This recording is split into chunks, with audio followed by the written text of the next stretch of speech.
ਸਤਿ ਸ਼੍ਰੀ ਅਕਾਲ ਜੀ ਸਾਰਿਆਂ ਦਾ। ਸਾਡੇ ਚੈਨਲ ਸਨੀ ਸਟੱਡੀ 'ਤੇ ਤੁਹਾਡਾ ਸਵਾਗਤ ਕਰਦਾ ਹਾਂ।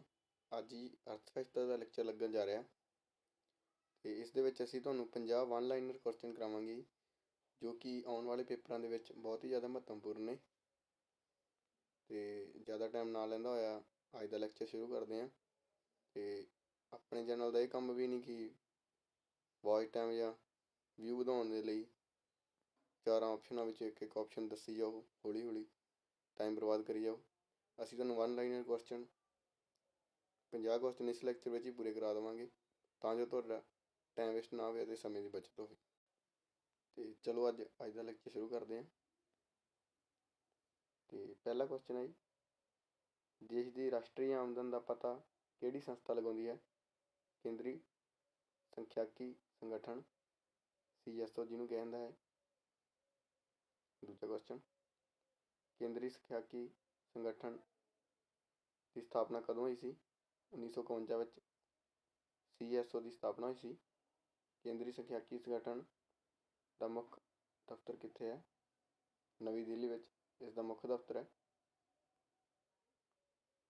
ਕੇਂਦਰ ਅਤੇ ਰਾਜਾਂ ਵਿਚਕਾਰ ਕਰਾਂ ਦੀ ਵੰਡ ਕਿਹੜੀ ਸੰਸਥਾ ਕਰਦੀ ਹੈ? ਵਿੱਤ ਆਯੋਗ, ਜੋ ਕਿ ਕੇਂਦਰ ਅਤੇ ਰਾਜਾਂ ਵਿਚਕਾਰ ਕਰਾਂ ਦੀ ਵੰਡ ਕਰਦਾ ਹੈ। ਵਰਤਮਾਨ ਵਿੱਚ ਵਿੱਤ ਆਯੋਗ ਦਾ ਮੁਖੀ ਕੌਣ ਹੈ? NK ਸਿੰਘ ਵਿੱਤ ਆਯੋਗ ਦੇ ਮੁਖੀ ਨੇ।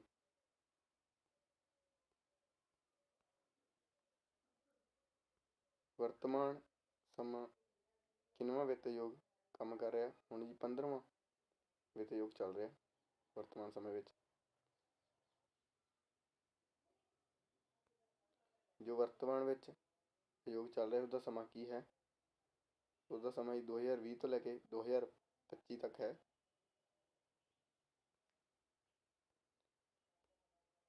ਚੌਦਵੇਂ ਵਿੱਤ ਕਮਿਸ਼ਨ ਦਾ ਮੁਖੀ ਕੌਣ ਸੀ?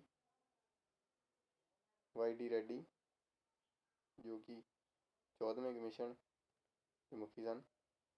ਵਿੱਤ ਆਯੋਗ ਸਾਡੇ ਸੰਵਿਧਾਨ ਦੀ ਕਿਹੜੀ ਧਾਰਾ ਵਿੱਚ ਦਰਜ ਹੈ? ਆਰਟੀਕਲ 280 ਦੇ ਵਿੱਚ। GST ਸੰਬੰਧੀ ਸਾਡੇ ਸੰਵਿਧਾਨ ਵਿੱਚ ਕਿਹੜੀ ਧਾਰਾ ਜੋੜੀ ਗਈ ਹੈ? ਧਾਰਾ 279, ਜੋ ਕਿ GST ਨਾਲ ਸੰਬੰਧਿਤ ਹੈ। GST ਦੀ ਕੌਂਸਲ ਦਾ ਮੁਖੀ ਕੌਣ ਹੁੰਦਾ ਹੈ? ਵਿੱਤ ਮੰਤਰੀ। ਭਾਰਤ ਵਿੱਚ ਪਹਿਲੀ ਮਰਦਮਸ਼ੁਮਾਰੀ ਕਦੋਂ ਹੋਈ ਸੀ? 1872 ਈਸਵੀ ਵਿੱਚ। ਭਾਰਤ ਵਿੱਚ ਨਿਯਮਤ ਮਰਦਮਸ਼ੁਮਾਰੀ ਕਿਹੜੇ ਸਾਲ ਤੋਂ ਸ਼ੁਰੂ ਹੋਈ? 1881 ਤੋਂ। ਅਤੇ ਹਰ ਸਾਲ 10 ਸਾਲਾਂ ਬਾਅਦ ਹੁੰਦੀ ਹੈ ਜੀ, ਇਹ ਵੀ ਯਾਦ ਰੱਖਿਓ। ਜਨਸੰਖਿਆ ਦੇ ਅਧਿਐਨ ਨੂੰ ਕੀ ਕਹਿੰਦੇ ਹਨ? ਡੈਮੋਗ੍ਰਾਫੀ। ਭਾਰਤ ਦੀ ਆਰਥਿਕ ਯੋਜਨਾਬੰਦੀ ਦਾ ਪਿਤਾਮਾ ਕਿਸ ਨੂੰ ਕਿਹਾ ਜਾਂਦਾ ਹੈ? PC ਮਹਾਬੋਧਿਸ ਨੂੰ ਕਿਹਾ ਜਾਂਦਾ ਹੈ। ਵਰਤਮਾਨ ਭਾਰਤ ਵਿੱਚ ਆਰਥਿਕ ਯੋਜਨਾਬੰਦੀ ਕੌਣ ਕਰਦਾ ਹੈ? ਨੀਤੀ ਆਯੋਗ। ਨੀਤੀ ਆਯੋਗ ਦੀ ਸਥਾਪਨਾ ਕਦੋਂ ਹੋਈ? 1 ਜਨਵਰੀ 2015 ਈਸਵੀ ਨੂੰ ਨੀਤੀ ਆਯੋਗ ਦੀ ਸਥਾਪਨਾ ਹੋਈ। ਨੀਤੀ ਆਯੋਗ ਦਾ ਚੇਅਰਮੈਨ ਕੌਣ ਹੁੰਦਾ ਹੈ? ਪ੍ਰਧਾਨ ਮੰਤਰੀ ਨੀਤੀ ਆਯੋਗ ਦਾ ਚੇਅਰਮੈਨ ਹੁੰਦਾ ਹੈ। ਸਭ ਤੋਂ ਵਧੀਆ ਅਰਥ ਵਿਵਸਥਾ ਕਿਸ ਪ੍ਰਕਾਰ ਦੀ ਅਰਥ ਵਿਵਸਥਾ ਨੂੰ ਮੰਨਿਆ ਜਾਂਦਾ ਹੈ? ਥੋੜ੍ਹਾ ਗਲਤ ਟਾਈਪ ਹੋ ਗਿਆ। ਮਿਸ਼ਰਤ ਅਰਥ ਵਿਵਸਥਾ ਨੂੰ ਸਭ ਤੋਂ ਵਧੀਆ ਅਰਥ ਵਿਵਸਥਾ ਮੰਨਿਆ ਜਾਂਦਾ ਹੈ। ਸਮਾਜਵਾਦੀ ਅਰਥ ਵਿਵਸਥਾ ਅਤੇ ਉਤਪਾਦਨ ਦੇ ਸਾਧਨਾਂ 'ਤੇ ਕਿਸ ਦਾ ਅਧਿਕਾਰ ਹੁੰਦਾ ਹੈ? ਸਰਕਾਰ ਦਾ ਅਧਿਕਾਰ ਹੁੰਦਾ ਹੈ। ਕਿਹੜੀ ਅਰਥ ਵਿਵਸਥਾ ਵਿੱਚ ਖੁੱਲ੍ਹੇ ਮੁਕਾਬਲੇ ਦਾ ਨਿਯਮ ਲਾਗੂ ਹੁੰਦਾ ਹੈ? ਪੂੰਜੀਵਾਦੀ ਅਰਥ ਵਿਵਸਥਾ ਵਿੱਚ। ਪੂੰਜੀਵਾਦੀ ਅਰਥ ਵਿਵਸਥਾ ਦਾ ਮੁੱਖ ਮਕਸਦ ਕੀ ਹੁੰਦਾ ਹੈ? ਮੁਨਾਫਾ ਉਸਦਾ ਮੁੱਖ ਮਕਸਦ ਹੁੰਦਾ ਹੈ। ਪੂੰਜੀਵਾਦੀ ਅਰਥ ਵਿਵਸਥਾ ਵਿੱਚ ਉਤਪਾਦਨਾਂ ਦੇ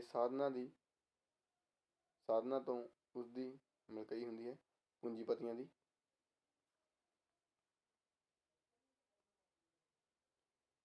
ਭਾਰਤੀ ਅਰਥ ਵਿਵਸਥਾ ਕਿਸ ਪ੍ਰਕਾਰ ਦੀ ਅਰਥ ਵਿਵਸਥਾ ਹੈ? ਮਿਸ਼ਰਤ ਅਰਥ ਵਿਵਸਥਾ। ਸੰਸਾਰ ਦੀਆਂ ਸਭ ਤੋਂ ਵੱਧ ਅਰਥ ਵਿਵਸਥਾਵਾਂ ਕਿਸ ਪ੍ਰਕਾਰ ਦੀਆਂ ਹਨ? ਮਿਸ਼ਰਤ।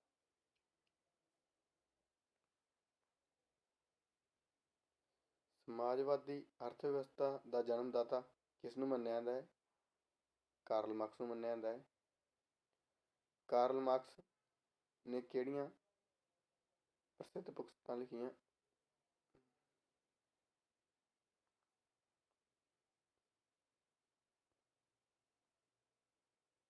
ਕਾਰਲ ਮਾਰਕਸ ਨੇ ਕਿਹੜੀਆਂ ਪ੍ਰਸਿੱਧ ਪੁਸਤਕ ਲਿਖੀਆਂ?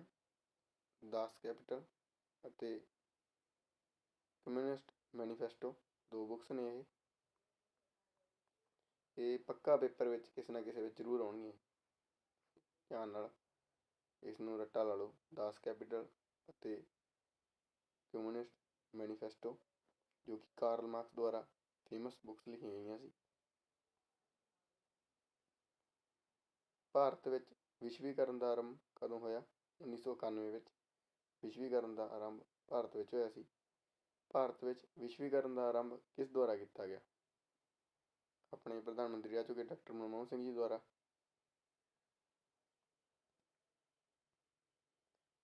ਭਾਰਤ ਦੀ ਪ੍ਰਤੀ ਵਿਅਕਤੀ ਆਮਦਨ ਸਭ ਤੋਂ ਪਹਿਲਾਂ ਕਿਸ ਦੁਆਰਾ ਪਤਾ ਕੀਤੀ ਗਈ? ਦਾਦਾ ਬਾਈ ਨਾਰੋਜੀ ਦੁਆਰਾ ਪ੍ਰਾਪਤ ਕੀਤੀ ਗਈ ਸੀ।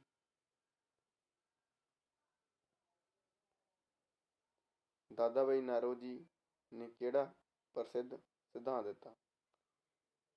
ਡਰੇਨ ਆਫ ਵੈਲਥ, ਜੋ ਕਿ ਇਹਨਾਂ ਨੇ ਪ੍ਰਸਿੱਧ ਸਿਧਾਂਤ ਦਿੱਤਾ ਸੀ। 32 ਨੰਬਰ ਕੁਐਸਚਨ।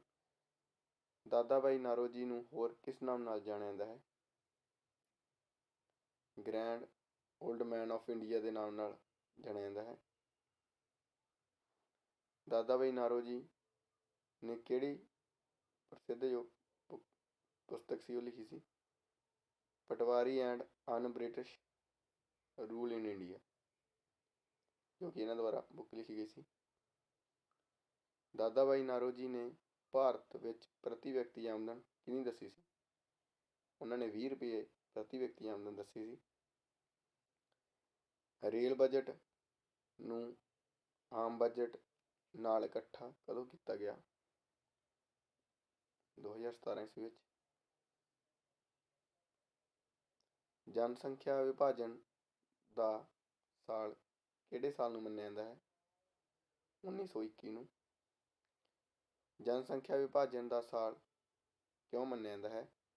ਕਿਉਂਕਿ ਉਸ ਸਾਲ ਪਹਿਲੀ ਵਾਰ ਜਨਸੰਖਿਆ ਦੀ ਦਰ ਵਿੱਚ ਕਮੀ ਆਈ ਸੀ, ਇਸ ਲਈ ਉਸ ਸਾਲ ਨੂੰ ਜਨਸੰਖਿਆ ਵਿਭਾਜਨ ਸਾਲ ਮੰਨਿਆ ਜਾਂਦਾ ਹੈ। ਸਾਡੇ ਦੇਸ਼ ਵਿੱਚ ਮੁਦਰਾ ਸਫੀਤੀ ਨੂੰ ਕੌਣ ਨਿਯੰਤਰਣ ਕਰਦਾ ਹੈ? ਰਿਜ਼ਰਵ ਬੈਂਕ ਆਫ ਇੰਡੀਆ ਮੁਦਰਾ ਸਫੀਤੀ ਨੂੰ ਨਿਯੰਤਰਣ ਕਰਦਾ ਹੈ। ਰਿਜ਼ਰਵ ਬੈਂਕ ਦੀ ਕਿਹੜੀ ਕਮੇਟੀ ਮੁਦਰਾ ਸਫੀਤੀ ਨੂੰ ਨਿਯੰਤਰਣ ਕਰਦੀ ਹੈ? ਮੁਦਰਾ ਨੀਤੀ ਕਮੇਟੀ, ਜੋ ਕਿ ਰਿਜ਼ਰਵ ਬੈਂਕ ਆਫ ਇੰਡੀਆ ਦੇ ਅੰਡਰ ਕੰਮ ਕਰਦੀ ਹੈ।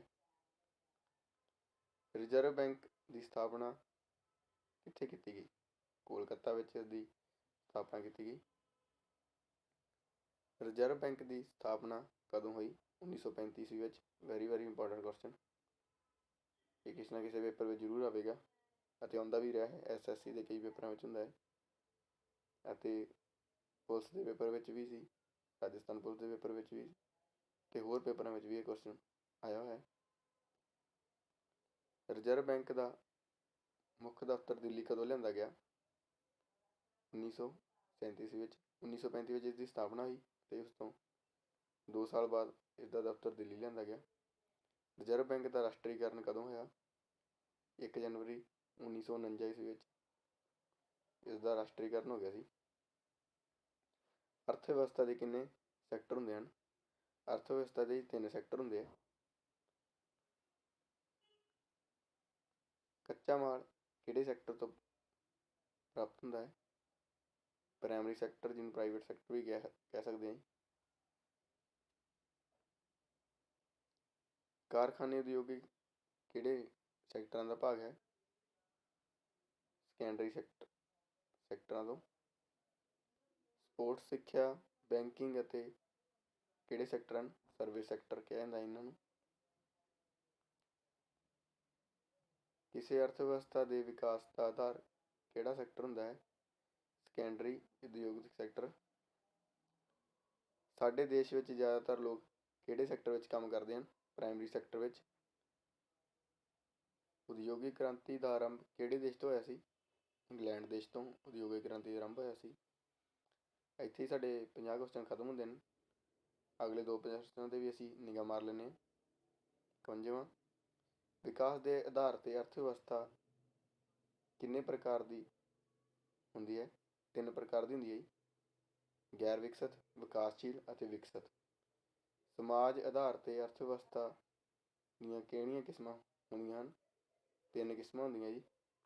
ਪੂੰਜੀਵਾਦੀ ਅਰਥ ਵਿਵਸਥਾ, ਸਮਾਜਵਾਦੀ ਅਰਥ ਵਿਵਸਥਾ ਅਤੇ ਮਿਸ਼ਰਤ ਅਰਥ ਵਿਵਸਥਾ। ਉਮੀਦ ਕਰਦਾ ਜੀ ਤੁਹਾਨੂੰ ਸਾਡਾ ਲੈਕਚਰ ਪਸੰਦ ਆਇਆ ਹੋਵੇਗਾ। ਸਾਡੇ ਚੈਨਲ ਨਾਲ ਜੁੜੇ ਰਹਿਣ ਲਈ ਸਾਡੇ ਚੈਨਲ ਨੂੰ ਜ਼ਰੂਰ ਸਬਸਕ੍ਰਾਈਬ ਕਰੋ ਅਤੇ ਵੀਡੀਓ ਨੂੰ ਲਾਈਕ ਕਰੋ ਅਤੇ ਵੀਡੀਓ ਵੱਧ ਤੋਂ ਵੱਧ ਸ਼ੇਅਰ ਕਰੋ ਤਾਂ ਜੋ ਇਹ ਆਉਣ ਵਾਲੇ ਜੋ ਵੀ ਤਿਆਰੀ ਕਰ ਰਹੇ ਨੇ ਉਹਨਾਂ ਤੱਕ ਜ਼ਰੂਰ ਪਹੁੰਚੇ। ਸਾਡੇ ਚੈਨਲ ਨੂੰ ਸਬਸਕ੍ਰਾਈਬ ਕਰੋ ਜੀ। ਧੰਨਵਾਦ।